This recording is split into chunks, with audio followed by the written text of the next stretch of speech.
ख्वाहिश कोई बाकी हो जाए।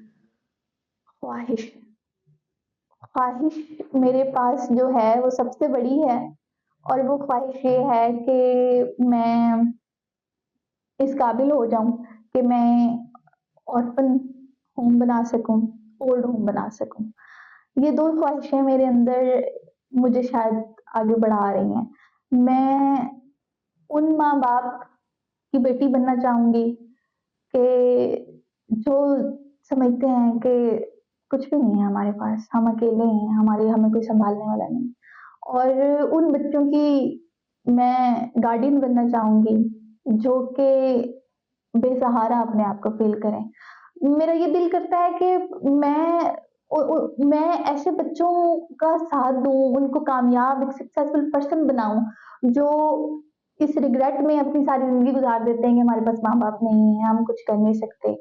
तो अल्लाह पाक करेगा, आप मेरी मेहनत करने या मेरे आगे बढ़ने का या मेरा मेरा इस प्रोफ़ेशन से कनेक्टेड रहने का सबसे बड़ा रीज़न यही था कि मुझे बहुत सारे लोगों के चेहरों पे स्माइल लानी है।